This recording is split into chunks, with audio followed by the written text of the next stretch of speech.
Shalom, damai di hati. Bapak-bapak, ibu-ibu jemaat yang dikasihi Tuhan, saat ini kita berada pada hari ke-58 gerakan membaca Alkitab 365 hari. Oleh karena itu, tentunya sebagai umat Kristen, kita diajak untuk selalu lebih mencintai Tuhan melalui firman-Nya, dan kita jadikanlah firman ini untuk menjadi kebutuhan hidup kita sehari-hari. Oleh karena itu saat ini, sebelum kita membaca, merenungkan dan membaca firman Tuhan ini, marilah kita mohon tuntunan penyertaan Roh Kudus. Kita berdoa. Ya Allah, ya Tuhan kami, saat ini Tuhan, kami, anak-anak-Mu, jemaat-Mu, merindukan campur tangan Tuhan selalu di tengah-tengah kehidupan kami. Oleh karena itu Tuhan, saat ini kami akan membaca bagian-bagian daripada firman Tuhan. Bila Tuhan Engkau berikan kami hikmat-Mu, agar kami benar-benar Tuhan boleh mengerti apa yang menjadi maksud Tuhan dalam hidup kami. Bersabdalah Engkau ya Tuhan bagi kami siap untuk mendengarkannya. Dalam nama Tuhan Yesus kami alaskan doa ini. Amin. Firman Tuhan yang akan kita baca saat ini dari kitab Hakim-Hakim pasal 19 sampai pasalnya yang ke-21. Beginilah firman Tuhan. Terjadilah pada zaman itu, ketika tidak ada raja di Israel, bahwa di balik pegunungan Efraim ada seorang Lewi tinggal sebagai pendatang.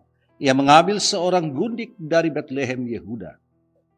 Tetapi gundiknya itu berlaku serong terhadap dia dan pergi daripadanya ke rumah ayahnya di Betlehem Yehuda. Lalu tinggal di sana 4 bulan lamanya. Berkemaslah suaminya itu, lalu pergi menyusul perempuan itu untuk membujuk dia dan membawanya kembali. Bersama-sama dia bujangnya dan sepasang keledai. Ketika perempuan muda itu membawa dia masuk ke rumah ayahnya, dan ketika ayah itu melihat dia, maka bersukacitalah ia mendapatkannya. Mertuanya, ayah perempuan muda itu, tidak membiarkan dia pergi, sehingga ia tinggal 3 hari lamanya pada ayah itu. Mereka makan, minum, dan bermalam di sana. Tetapi pada hari yang keempat, ketika mereka bangun pagi-pagi, dan ketika orang Lewi itu berkemas untuk pergi, berkatalah ayah perempuan muda itu kepada menantunya, "Segarkanlah dirimu dahulu dengan sekerat roti, kemudian bolehlah kamu pergi." Jadi duduklah mereka, lalu makan dan minumlah keduanya bersama-sama. Kata ayah perempuan muda itu kepada laki-laki itu, "Baiklah, putuskan untuk tinggal bermalam dan biarlah hatimu gembira." Tetapi ketika orang itu bangun untuk pergi, juga mertuanya itu mendesaknya, sehingga ia tinggal pula di sana bermalam. Pada hari yang kelima, ketika ia bangun pagi-pagi untuk pergi, berkatalah ayah perempuan muda itu, "Mari, segarkanlah dirimu dahulu, dan tinggallah sebentar lagi sampai matahari surut. Lalu makanlah mereka keduanya." Ketika orang itu bangun untuk pergi bersama dengan gundiknya dan bujangnya, berkatalah mertuanya, ayah perempuan muda itu, kepadanya, "Lihatlah, matahari telah mulai turun menjelang petang. Baiklah tinggal bermalam. Lihat, matahari hampir terbenam, tinggallah di sini bermalam dan biarlah hatimu gembira. Maka besok kamu dapat bangun pagi-pagi untuk berjalan dan pulang ke rumahmu." Tetapi orang itu tidak mau tinggal bermalam. Ia berkemas lalu pergi. Demikian sampailah ia di daerah yang berhadapan dengan Yebus. itulah Yerusalem. Bersama-sama dengan dia ada sepasang keledai yang berpelana dan gundiknya juga. Ketika mereka dekat ke Yebus dan ketika matahari telah sangat rendah, berkatalah bujang itu kepada tuannya, marilah kita singgah di kota orang Yebus ini dan bermalam di situ. Tetapi tuannya menjawabnya, kita tidak akan singgah di kota asing yang bukan kepunyaan orang Israel, tetapi kita akan berjalan terus sampai ke Gibea. Lagi katanya kepada bujangnya, marilah kita berjalan sampai ke salah satu tempat yang di sana dan bermalam di Gibea atau di Ramah. Lalu berjalannya mereka melanjutkan perjalanannya dan matahari terbenam.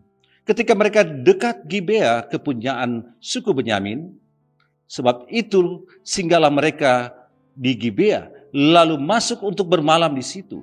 Dan setelah sampai, duduklah mereka di tanah lapang kota, tetapi tidak ada seorang pun yang mengajak mereka ke rumah untuk bermalam.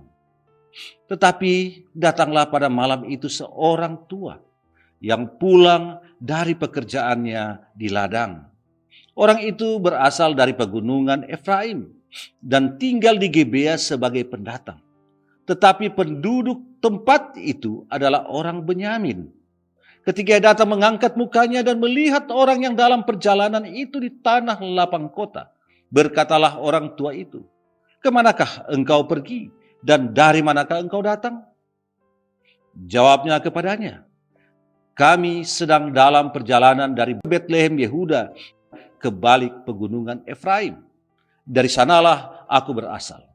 Aku tadinya pergi ke Betlehem Yehuda dan sekarang sedang dalam perjalanan pulang ke rumah.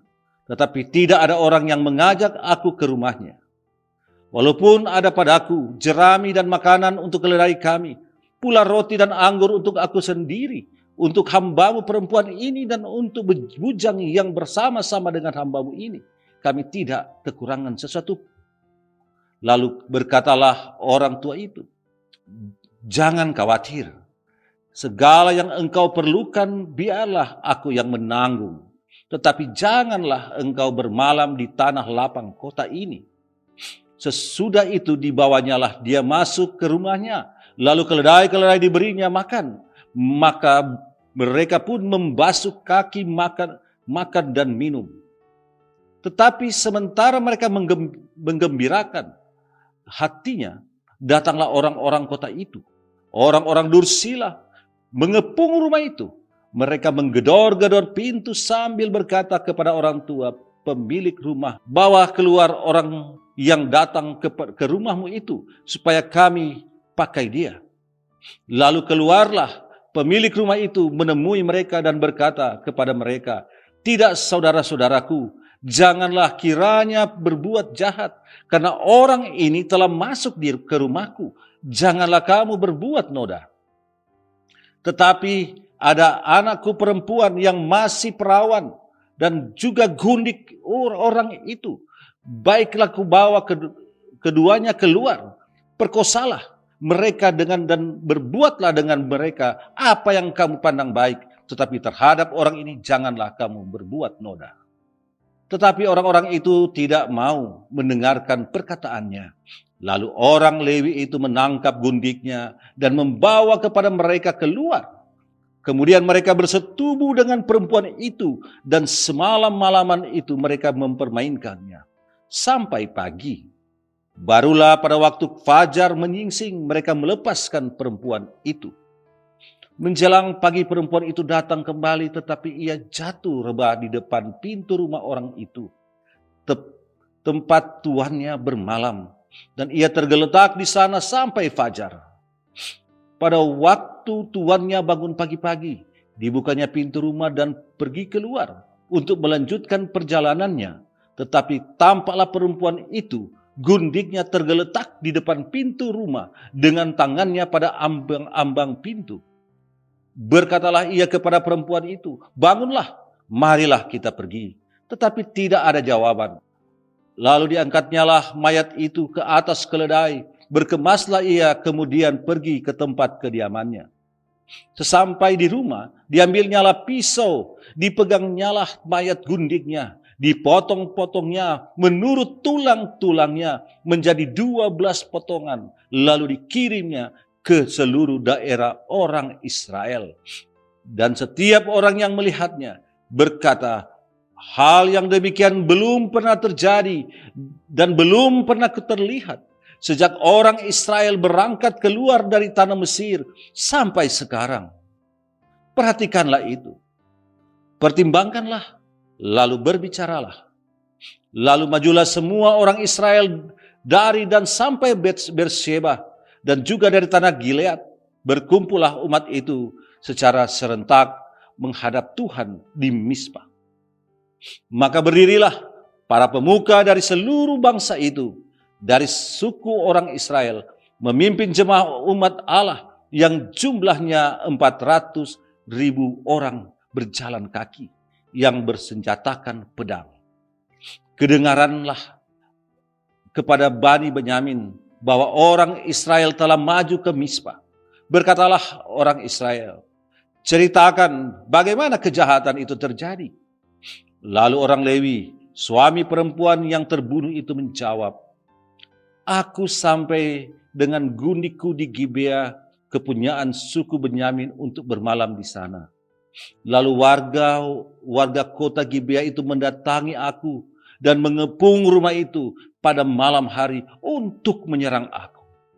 Mereka bermaksud membunuh aku, tetapi gundiku diperkosa mereka sehingga mati. Maka kuambillah mayat gundiku, kupotong-potong dia dan kukirimkan ke seluruh daerah milik pusaka orang Israel. Sebab orang-orang itu telah berbuat mesum dan berbuat noda di antara orang Israel. Sekarang kamu sekalian, orang Israel telah ada di sini. Berikanlah di sini pertimbanganmu dan nasihatmu. Kemudian bangunlah seluruh bangsa itu dengan serentak sambil berkata, seorang pun daripada kita tak akan pergi ke kemahnya.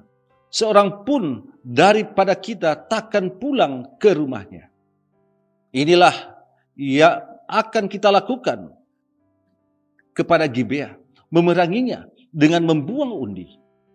Kita akan memilih dari seluruh suku Israel 10 orang dari tiap-tiap 100 orang dari tiap-tiap 1.000 orang dari tiap-tiap 10.000 untuk mengambil bekal bagi laskar ini.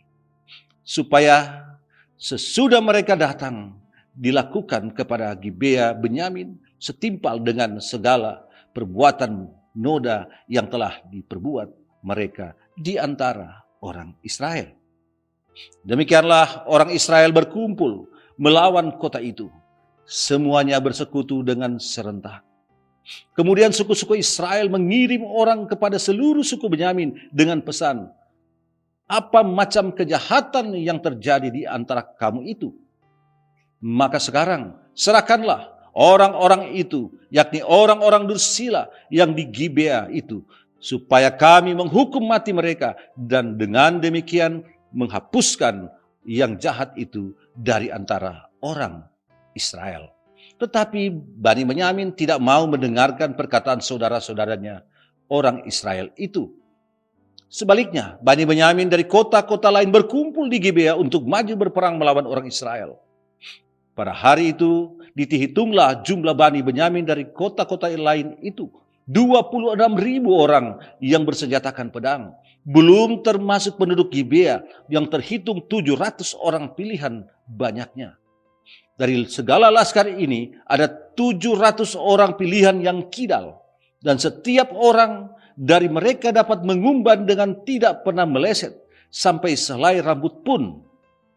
Juga orang-orang Israel dihitung jumlahnya dengan tidak termasuk suku Benyamin. Ada 400.000 orang yang bersenjatakan pedang. Semuanya itu prajurit. Lalu orang Israel berangkat dan maju ke Betel. Di sana mereka bertanya kepada Allah, siapakah dari kami yang lebih dahulu maju berperang melawan Bani Benyamin? Jawab Tuhan, suku Yehudalah lebih dahulu. Lalu orang-orang Israel bangun pagi-pagi dan berkemah mengepung Gibea. Kemudian majulah orang-orang Israel berperang melawan suku Benyamin. Orang-orang Israel mengatur barisan perangnya melawan mereka dekat Gibea. Juga Bani Benyamin maju menyerang dari Gibea, menggugurkan ke bumi 22.000 orang dari antara orang Israel pada hari itu. Tetapi laskar orang Israel mengumpulkan segenap kekuatannya, lalu mengatur pula barisan perangnya di tempat mereka mengatur barisannya semula. Kemudian pergilah orang-orang Israel lalu menangis di hadapan Tuhan sampai petang. Sesudah itu mereka bertanya kepada Tuhan, akan pergi pulakah kami berperang melawan Bani Benyamin, saudara kami itu? Jawab Tuhan, majulah melawan mereka.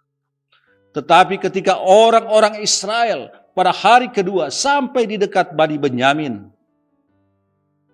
maka pada hari kedua itu majulah suku Benyamin dari Gibea menyerbu mereka, dan digugurkannya pula ke bumi 18.000 orang di antara orang-orang Israel, semuanya orang-orang bersenjatakan pedang.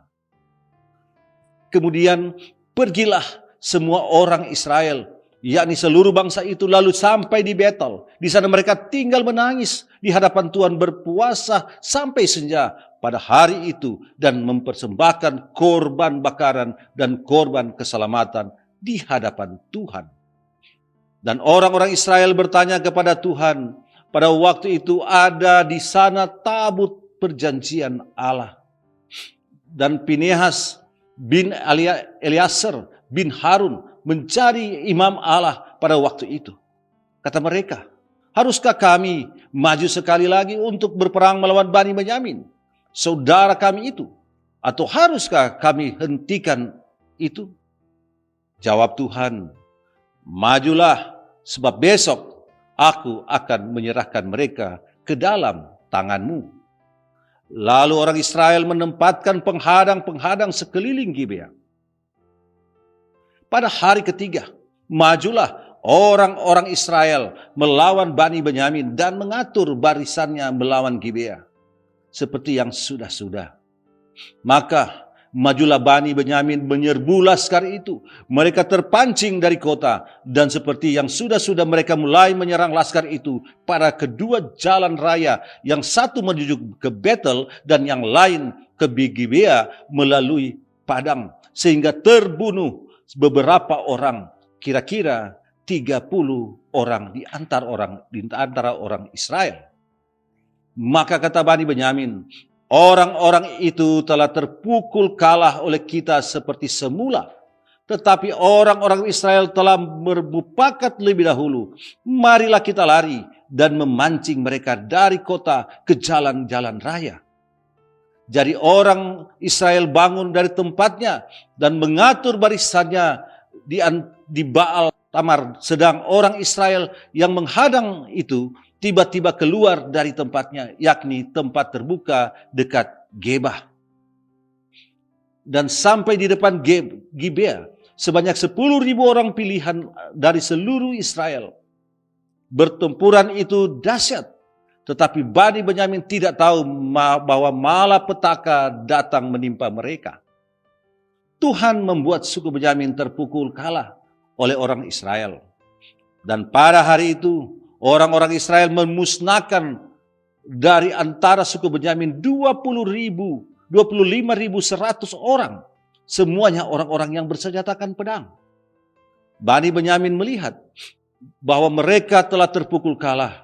Sementara orang-orang Israel agak mundur di depan suku Benyamin, sebab mereka mempercayai penghadang-penghadang yang ditempatkan mereka untuk menyerang Gibea. Maka segeralah penghadang-penghadang itu menyerbu Gibea. Mereka bergerak maju dan memukul seluruh kota itu dengan mata pedang. Tetapi orang-orang Israel telah bermufakat dengan penghadang-penghadang itu untuk menaikkan gumpalan asap tebal dari kota itu. Ketika orang-orang Israel mundur dalam pertempuran itu, maka suku Benyamin mulai menyerang orang Israel sehingga terbunuh kira-kira 30 orang. Karena pikir mereka, tentulah orang-orang itu terpukul kalah sama sekali oleh kita seperti dalam pertempuran yang dahulu. Tetapi pada waktu itu mulailah gumpalan asap naik dari kota itu seperti tiang asap. Suku Benyamin menoleh ke belakang dan tampaklah kota itu seluruhnya terbakar. Apinya naik ke langit. Lagi pula orang-orang Israel maju lagi. Maka gemetarlah orang-orang Benyamin itu, sebab mereka melihat bahwa malah petaka datang menimpa mereka. Jadi larilah mereka dari depan orang-orang Israel itu ke arah padang gurun. Tetapi pertempuran itu tidak dapat dihindari mereka. Lalu orang-orang dari kota menghabisi mereka di tengah-tengahnya. Mereka mengepung suku Benyamin itu, mengejarnya dengan tak hentinya dan melandanya sampai depan Gibea di sebelah timur. Dari Bani Benyamin ada tewas 18.000 orang, semuanya orang-orang gagah perkasa. Yang lain berpaling lari ke padang gurun, ke bukit Batu Rimon. Tetapi di jalan-jalan raya masih diadakan penyabitan susulan di antara mereka. 5.000 orang mereka diburu sampai ke Gideon dan dipukul mati 2.000 orang dari mereka. Maka yang tewas dari suku Benyamin pada hari itu seluruhnya berjumlah 25.000 orang yang bersenjatakan pedang. Semuanya orang-orang gagah perkasa. Tetapi 600 orang berpaling lari ke padang gurun, ke bukit Batu Rimon, dan tinggal 4 bulan lamanya di bukit batu itu. Tetapi orang-orang Israel kembali kepada Bani Benyamin dan memukul mereka dengan mata pedang. Baik manusia, baik hewan, dan segala sesuatu yang terdapat di sana. Juga segala kota yang terdapat di sana mereka musnahkan dengan api. Orang-orang Israel telah bersumpah di Mizpah. Demikian, seorang pun dari kita takkan memberikan anaknya perempuan kepada seorang Benyamin menjadi istrinya. Ketika bangsa itu datang ke Betel dan tinggal di situ di hadapan Allah sampai petang, maka mereka pun menyaringkan suaranya, menangis dengan sangat keras. Katanya, "Mengapa? Ya Tuhan, Allah Israel, terjadi hal yang begini di antara orang Israel, yakni bahwa hari ini satu suku dari antara orang Israel hilang.